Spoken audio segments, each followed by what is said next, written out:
ভাই শুনো, আমি তোমার একটা কথা বলি, একটু মনোযোগ দিয়ে শোনো। সে ফর এক্সাম্পল, তুমি যদি কোনোভাবে টাইম ট্রাভেল করে 1930 সালে চলে যাইতে পারতা, আর ওইখানে যে তুমি যদি 1930 সালের কোনো একটা মানুষরা বলতা যে ভাই একটা টাইমের দুনিয়াতে এমন একটা ডিভাইস আসবে, যে ডিভাইসটা দিয়া আপনি আপনার বাসায় বসে, আপনার হাতে বসে বসে আপনি দেশের ভিতরে হোক বাইরে হোক যার সাথে ইচ্ছা আপনি কথা বলতে পারবেন। এই যে চিঠি দেওয়া নেওয়া এগুলি করার কোনো প্রয়োজন হবে না, আপনি খুব ইজিলি ওই ডিভাইসটা দিয়ে অন্য সবার সাথে কানেক্টেড হইতে পারবেন। তো তাইলে ওই মানুষটা 1930 সালের ওই মানুষটা তোমারে কি করতো জানো?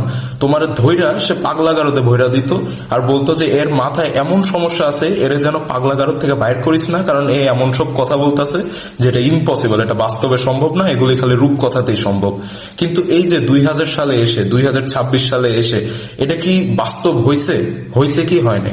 অফকোর্স এটা বাস্তব হইছে। ঠিক একইভাবে ভাই, তুমি যখন কোনো কিছু অ্যাচিভ করতে যাবা যেটা দেখে মনে হয় ইম্পসিবল, আসলে ওটা ইম্পসিবল না, বাট ওই যে তোমার আশেপাশের মানুষ যারা 1930 সালের মাইন্ডসেট নিয়ে চলে, যারা ইম্পসিবলকে দেখলে মনে করে যে না এটা অ্যাচিভ করা সম্ভব না, তারা তোমাকে বলবে ওটা ইম্পসিবল। বাট তাদের কথা শুনে তুমিও যদি মনে করো যে না এটা ইম্পসিবল, তাহলে ভাই তোমার তো বড় বোকা আসলে কেউ নাই।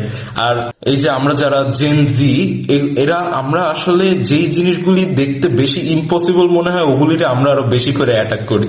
বাট এটা মাথায় রাখতে হবে যে যারা ইম্পসিবলকে অ্যাটাক করে তারাই আসলে পৃথিবীটাকে চেঞ্জ করতে পারে, আদারওয়াইজ নর্মাল অ্যাভারেজ মানুষজন পৃথিবীতে এমন কোনো একটা বড় চেঞ্জ আনতে পারে না। সো ইম্পসিবলকে অ্যাটাক করা কোনো খারাপ কিছু না, বরং এটাই করা উচিত। পিস।